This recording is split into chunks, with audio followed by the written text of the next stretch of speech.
Hey now, Judy Moulton, Grateful Mindset Properties Realty Radio host, broker in charge of Grateful Mindset Properties, buyer coach, and certified seller expert in Western North Carolina and beyond.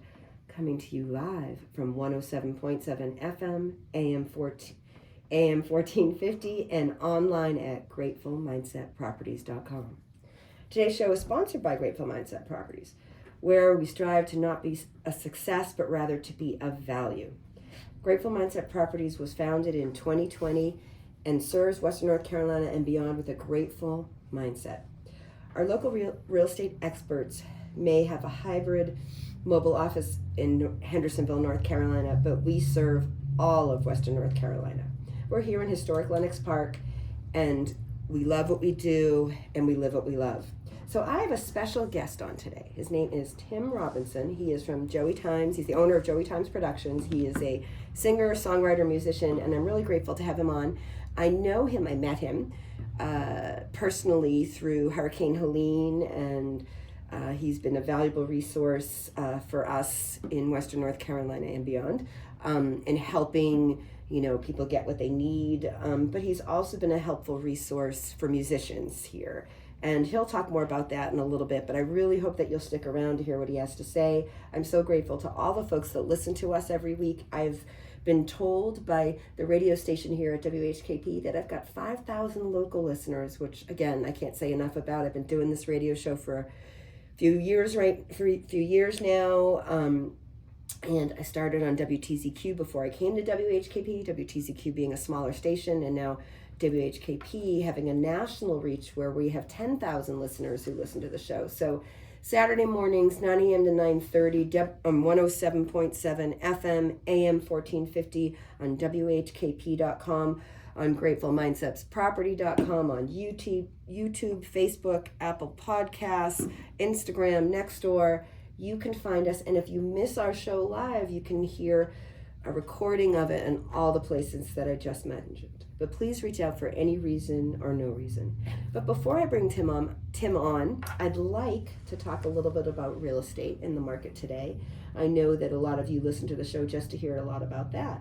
So many of you pay attention and know that we have a new administration coming in, and a lot of things slowed down starting in August here in North Carolina, and people felt it across the United States for sure.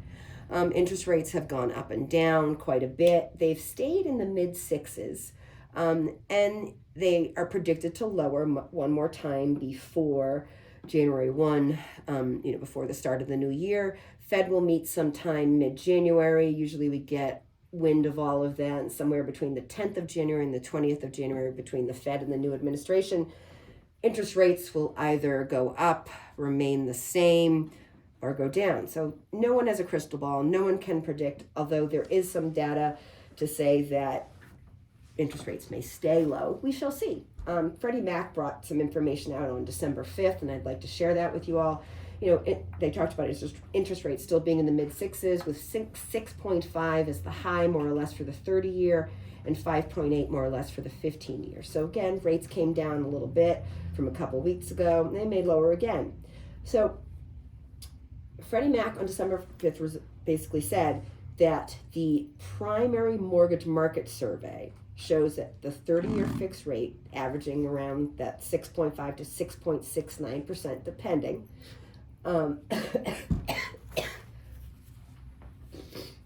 Excuse me. I do have a cold. I'm getting over it. I'm on day 9, but I may cough and sneeze a little bit, and I do apologize for my listeners for that, but I promise you cannot get sick through the microphone. Anyway, so Freddie Mac's mission is to make homes possible for families across the nation. They promote liquidity, stability, affordability, and equity in the housing market throughout all economic cycles. They have been an established part of the housing market, housing index, and the primary mortgage and secondary mortgage market since 1970. They have helped tens of millions of families buy, rent, or keep their homes. The belief is, again, through them and through others, through other valid resources in the real estate industry, the belief is that we hope that things will lower again. A little bit more detail on rates and funding and so on. Again, I will continue to update you week, but right now the inventory market is low in Western North Carolina. We had a hurricane, as many of you know, at the end of September, and we're still in that recovery place. And as I talked about last time on the show, we recently moved into phase 3, where we're now rebuilding roads and bridges. That continues to happen. We still have many that were unhoused, that have tiny homes have been built for them. I have a resource out of Utah that has sent 5 semis here, and they've sent a lot of materials, and I've distributed those to 2 of my large hubs to get those smaller homes built, tiny homes being built on land that allows for tiny homes. So if you are listening and you are in need of a tiny home being built, it is not a cost to you. But please reach out to me at 82. So if you've been unhoused or unhomed and you're currently in a hotel as a result of the hurricane, or you're still waiting for insurance to move you into your next home, and you've been approved to have a tiny home placed on your land, please reach out to me at 828-290-0940. Again, that's 828-290-0940, and I'll help you get a housing resource. I have also access to rental information and the ability to get that reimbursed or resourced. So please also reach out if you need that assistance. Okay, so I'd like to bring Tim on in just a moment, but so just a couple of other updates. Right now we're in December, so things tend to slow a bit here in Western North Carolina. Across the United States, there's these things called holidays coming up, somewhere between Thanksgiving and December and January 1. So through December into January 1, things slow a little bit. Doesn't mean we have nothing on the market. We do. We have a few new properties that have come on. We have a few price decreases. We have some price increases. We've just recently got all of our listings except for one. So at Grateful Mindset Properties, all of our listings except for one under contract. We do have a listing we're trying to highlight. It's at 30 Holiday Drive. It's got a all 1-floor living. It's a beautiful townhome at the end of a cul-de-sac in Arden, also known as South Asheville. If you'd like to know more about that, please reach out. So I'd like to bring Tim on. No further ado, Tim Robinson, owner, musician, singer-songwriter, owner of Joey Times Productions, all-around nice guy and helpful human who has a genuine spark that he wants to share with all of you. So let's hear what Tim has to say. Well, I appreciate all that and those kind words, Jude. Thanks for having me here. It's we're working on kind of a unique project, which is kind of real estate based. I took a property that had 4 single wide mobile homes, and it was just a dump pretty much, and removed 3 of them and fixed one up really nicely and turned it into a studio. And that's amazing. Yeah, it seemed like everywhere I go my whole life I always have a little studio nook, in my closet, and sometimes they've been big studios and small, and sometimes they've been just right, and I think this one is just right. Mainly because we're on 8 acres and starting to move toward like glamping and camping and so forth. We're marketing through Hip Camp. Oh, cool. Yeah, it's definitely growing, and I think. Is it just for musicians or? No, this is for anyone. Okay. But the perk is when if we are recording, we can have a band come and stay pretty much as long as they want. If we want to take a week, we can really dive in and get all cozy, and everybody has their own place to stay, and some people can bring a bus or whatever. So the idea is I'm still going to develop. I have 3 septic and different lots. Okay. So I'm able to build that in any way I want, so I'm thinking I'm probably going to try to get at least 1 Airbnb, if not 2, some kind of nice building that down the road could be a rental or whatever. It just seems like anything I do in the long term, no matter what happens, it's going to be a good investment, but mainly trying to focus on recording studio, the camping thing, and doing live shows. We have a nice stage there, so we've already had like a couple weekend events. One of them was the Helene benefit, because it was supposed to be Joey Times 5, which is a Joey Times reunion. It's a little get together we do. Mm-hmm. that was right after Helene. So it was either call it off or do it. And, you know, I was getting a lot of feedback in both directions. You know, some people didn't think it was right to gather at the time. So all the bands played for free, and we took up somewhere towards $4,500 that weekend and gave it to people who needed it, you know. That's amazing. So yeah, we were able to use, you know, we're starting to use it in the way that I really intended, which is to help people is really what I like to do, you know. So yeah, it was unfortunate how we had to do it in that time, but nonetheless, we had a place to do it and gather and all the right people around, you know. So that's the other thing. We're, you know, Patreon is what we're really focusing on as far as our platform, because it just becomes more. It's social medias are just so restricted, and I just have grown not as fond of the whole system, you know. So talk a little bit more about Patreon, because I mean I'm familiar with them like through Horizon. So Patreon's a way that you can get memberships, raise money to help, you know, artists, you know. It essentially is what it's for, but we're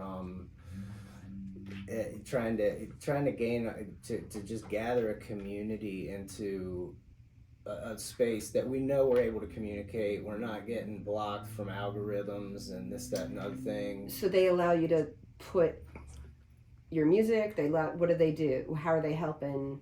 Yeah, no, they do. We can make posts, and we can, yeah, we've been announcing like the shows and putting on music and stuff, and would you like to say something, Brittany? Go ahead. I can't. She's flagging me over there. I don't know what she's saying. I was just trying to give them some pointers to explain Patreon a little bit better. It's just a direct platform for your subscribers and the people that follow you. So you can share whatever videos, stories, photos, music, and it gets sent straight to their email if they're members. It goes straight to their phone if they have the app. And there's no advertisements or anything like that. So it's like you're on a private mailing list. Okay. Your mic's not on, so we're not getting that. That's okay, but we can repeat it. So, because I know Patreon through just, you know, joining it as a resource through, you know, tickets, whatever, being local, doing the Christmas jam and all that kind of stuff. Right. So it's a direct platform that allows subscribers to, through email, to access data or to access information that musicians That's what I was basically getting to. I mean, you know, there's a lot that I'm trying to process and talk about, and and yes, Patreon it's to me, you know, if I'm gonna have to cater to a social media platform, I'd like to know who's really interested, you know what I mean? And if you're interested enough to like sign up to our membership, and by all means, if you want to pay a little bit per month, then you get more incentives and perks that come with that. As far as like camping, you can come out and stay at our place. We have a tier that's a $50 tier. So $50 a month might seem like a lot, but you know, if you're really trying to give back to the arts and like the community and somebody who's really active and doing it, this is a great way to do it. And then along the way you get to come stay there like for a night or two, you know, depending on what tier you get. And you just have to see the property. It's just a really nice tranquil, it's 8 acres, it's surrounded by other wooded areas. Gotcha. If somebody wanted to find out more about sort of the Patreon membership and what you're offering, what would they do? How would they find it? You could go directly to Patreon and look us up. Joey Times Productions. Thank you. Okay. Yeah. And then also social medias, Facebook, Instagram, all that is as well. And it's constantly growing. We're still in the phase of like really like we have to put up a bathhouse and do some things, and the membership thing is really also a great way to step around a lot of codes and you know, because we're not really a business, and I don't know if we're like we're not zoned for like a campground, you know. So the hip camp's a great way to kind of get around it and in a legal way, you know what I mean? So we have a few bell tents set up with beds, and we're right on the verge of really having like a few. When I say a few, I mean 3 set up with beds and ready to start. Seeing what we can do. As far as the hip camp thing. Tell me a little bit more about Joey Times, because I'm familiar, like from going to Irwin and camping there and going to Joey Times. Whatever it's called at the time. Joey Times reunion. We did a few things out there. We did a nice Halloween party one year, and I feel like we had another thing, but the Joey why Times. Is it called? Yes, talk the beginning. Joey Times. So Joey, this is really the meat and potatoes of it. So Joey is a potbelly pig, okay, and I had him in I love this story. In the city limits in Morganton, North Carolina, and they told me I could not have him in the city limits, so I chose to stand up and try to fight for my pig, is what it was. And I started Legalized Potbelly Pig Company. It was basically just a simple T-shirt that said "Legalized Potbelly Pigs," and I was like, fighting city council. It was a fun thing to at the time, but I ended up selling a lot of shirts. So it ended up progressing, and I got the trademark on Legalized Potbelly Pigs, and long story short, went on to be a hemp activist while making hemp clothing and growing into a textile manufacturing business, which all started. This part I didn't know. All started from that fight. I had never once in my life ever thought I would sew, ever. But sure enough, like I had a friend, he said, "Man, we could make like bags and little stuff and put the label on it, and I'm like, I don't know, man. I was like, I really don't see myself doing that. A couple months later, it started really sitting in, and then I made a headband with Velcro, and I remember I put it on, and I was like, oh my gosh. I was like, I can make anything, So, I made this bag right here. Yes, you can. That is so freaking cool. Little messenger bag. I mean, I had some key helpers along the way.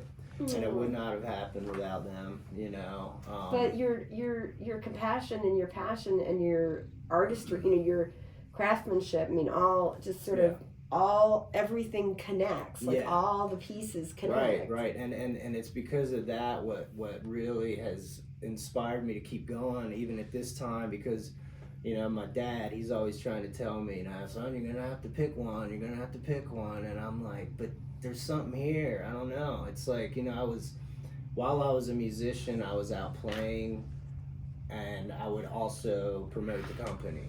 And while I was at the company doing the booth, sometimes I would play at the same event. So it was like, and then I would promote both, doing both. And it felt like Joey is a symbol of like the people, and everybody has their own potbelly pig they're fighting for. Everyone, in a way, it's a symbol. It's a symbol, absolutely. yeah. And so there's people I've done a lot of festivals, a lot of lots, and widespread lots and fish and all the stuff, and I've had certain situations where full uniformed police officers would come in, and we're obviously saying something blatant here, with the legalized pot, it stands out, and a lot of people read into just that. They don't catch it. I know. So it always cracked me up. People come up, oh yeah, I think it should be legalized. I'm like, oh, that's cool. Well, this is about a potbelly pig, but so it would start the conversation, Absolutely. and we had a couple times there were some officers that came in, and I remember I had all these, like a drum circle happening behind my thing, and it just looked like a rough bunch of hippies, and then all of a sudden the cops come in, everybody like gets all stiff, and by the end of it, the cops are leaving with stickers and business cards with smiles, and they're like, dude, they're gonna love us at the station. Please come more, So it's like even police officers can identify. Absolutely. It just, I don't know, it bridges everybody, a lot of, barriers, I think. Well, and it touches the human side, and if someone doesn't love an animal, I'll be honest, I mean, they're not, not someone I can connect with. So. There's a lot to it. There's a lot to it, and that's why I basically dedicated my life to it. And like even still, he's still alive. This pig. He's 18 years old. How old is he? We're out here. He's getting senile to where he's still good, but like he won't go in his house, and now it's raining. He's just sleeping outside. But like sure enough, we're worried to death about him, and he's like our kid. We don't have any kids, and so he's like our kid. And so, but I have truly, and I've reflected on this. I'm like, some people become doctors, Lord. I'm the potbelly pig guy. You know what I'm saying? And it's like, and I'm okay with that because it actually, it couldn't be more genuine. Oh, totally. And so because of that, so if you heard me say, hey, Tim's going to talk about his genuine spark. Yeah. You've been talking about it the whole time. And Right. His name's Joey, right? Yes. Okay, so Joey, in 18 years you've had him? Mm-hmm. What's the life expectancy of it? I mean, I have a friend who said that she had one that was 26, but they go really 15 to 20 is a good window there. Okay. And so we count our days and our blessings with him, and we know that nothing lasts forever, and one day he will be gone, but he will never be gone. He'll never be gone. I was going to say, so his legend, his legacy, his legacy and what he's given to you and you've given to him is going to live on for sure. And then it goes, the same amount of heart I put into my music, which is like I've fallen short on the whole promoting myself through the years because it just felt like it just didn't feel right to me, like, pushing myself so much, and I had a short amount of a burst of attention when I was young, about 2021. WNCW picked up a song of ours, and we ended up, Belcher called us, we played Belcher and got introduced to French Broad River Music Festival and all this, and there was a little hype going, but then you get the band that surrounded me. As we know, bands are tricky, so they're people too. I basically, I don't want to say wasted, but like consumed 10 years of my life trying to like just chase this thing that we almost had, and then it just a lot of things happens, and then so. Anyways, I restarted my career as a solo artist, then I go by I'm a Tim Robinson. So that's where I'm at now, and that's pretty much where I'm gonna stay, I think. Even if I have a band, I'm a Tim Robinson, and that's the band, because I'm a songwriter, it's my music, like I don't feel like I have to share the rights to that anymore because it's me, and like if I have a band, I'll pay them and we have an agreement, and there you go, everybody's happy, But we've done some cool things. We had a couple videos in the Asheville Video Music Awards and stuff, and very cool. I wrote a song for Helene for the Caverns of Gold thing. Not familiar. Yeah, it was a lot. It was they just compiled a bunch of artists that they sold this now to raise money for relief, and I think they were upwards towards like 20 grand or something. That's awesome. There was like 200 or so artists, something like that, but all the way from like Mo and just a ton, and then all the locals too. There's a lot of locals, and it wasn't even strictly just a Helene song. It was just people that donated songs that they could sell and keep the money too. So, but I wrote a song. It was called "Come On Helene." Okay. Oh, I like it. Yeah. Come on, Helene. That's cute. Yeah, and I would have never probably have written it if it wasn't for the request that I seen, and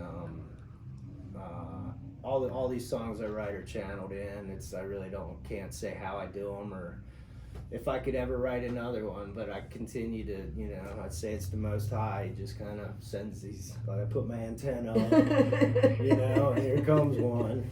And what kind of music is your favorite music to play or listen to? Well, I'm a diehard, in my soul is reggae music. Okay, I can see that. Yeah, okay. But I grew up with folk music, listening to a lot of, John Prine and, stuff like that, raised around it. Grateful Dead was always, there's stuff just being played around me. And I was fortunate enough to be raised around good music, so. That's awesome. But folk, I think, is probably where I started, more like, Name some folk artists that really inspire you or inspired you. Curious. Let's see. Well, I mean, it was definitely like this is a blues singer, Ted Hawkins. I don't know if you ever heard him. Bruce Coburn. As I mentioned, John Prine. Paul Simon, you know, the Uh-huh. Graceland album was imprinted Phenomenal. in me. Tracy Chapman is also another one that's imprinted into me, just because my mom was, you know, really, you know, Gypsy Kings and stuff like amazing. this that I, you know, just was fortunate enough to be surrounded by, you know. Yeah. There's So a very lot of eclectic, others. which is nice. Yeah. There's a Steve Forbert, you know. There's and then there's John Hyatt. I mean, there's just some good. But then I got into the reggae thing, Peter Tosh, and you know, that's like kind of my dude there, you know, as far as songwriting and then reggae music. But so you singing now? What do you when you sing? It's a mesh of so many different things. Like, I mean, you know, the last release I put out was called Field M, and there's some, you know, primarily more folky stuff, songwriter kind of stuff, and then on the last release, Songs for When I'm Gone, gets back into the rootsy reggae thing a little, but and then I just put out a single, Billy Goats, which is like kind of a slower hip hop kind of. Neat. So like, I really don't have a genre category, which is cool, you know. And another reason why it's hard to promote myself, because like, you know, I don't know where I'm wanted. I'm still looking for my audience, but we are getting ready to drop a new song called Slow Down video. Down. Okay. And, it's on the Songs for When I'm Gone CD. Okay. But we're gonna do a video for it because it kind of speaks to the times. So you can keep an eye out for that. Yeah, make sure you send me a clip and we'll promote that. Oh yeah, that'd be awesome. For sure. So talk a little bit more. Like, what is it you want? You know, we've been talking and it's been fun and I love it. What do you want to get across to the audience? When it's like, if you had to give them a message or something you really want to share with people that are listening, what is it? Oh man, well, just continue to take care of one another. You know, we've been doing, when I lived in Asheville, I had we would do coat drives and stuff, you know, and this was years ago, and we would I would just load up a bunch of hippies and we would gather coats for a week or two, and people, it was amazing the amount of coats we would get, and we would just go up down to by the homeless shelter there on Patton there at the church that's kind of next to it, which those people are great people there. They really, like, I mean, it's amazing how they let the people get in, like, that are doing there, like, I mean, drugs and all, like, they just provide a safe place, you know, and like, I'm sure they don't encourage it, and they will tell you not to, but it's clear what's going on, and that's where we would go and do our thing. But it's nice to see everybody chipping in here through this Helene thing, and and it's going to continue to happen, which is fabulous. Well, that's probably the thing, is like, even well after this is all cleaned up and our lives have moved on, continue to keep that idea going, you know, because it's just the way we should be. Just take care and of Asheville's not going to be forgotten, that's for sure. No, absolutely not. Well, thank you, Tim. I really appreciate you being on the show. Yeah, thank you. Appreciate it. And it's been really nice to chat with you. And thank you, listeners, for listening faithfully each week to Grateful Mindset Properties Realty Radio Show. And to me, Judy Moulton of Grateful Mindset Properties, Softer Streets, Homes for Youth, Give Directly. I'm not going to go on, but I mean, I really appreciate be able to give back to my community and to be able to do this show, to do that. So reach out for any reason or no reason, 828-290-0940 or gratefulmindsetproperties.com. Thanks again. WHKP 107.7 FM, AM 1450, Saturday mornings, 9 to 9:30.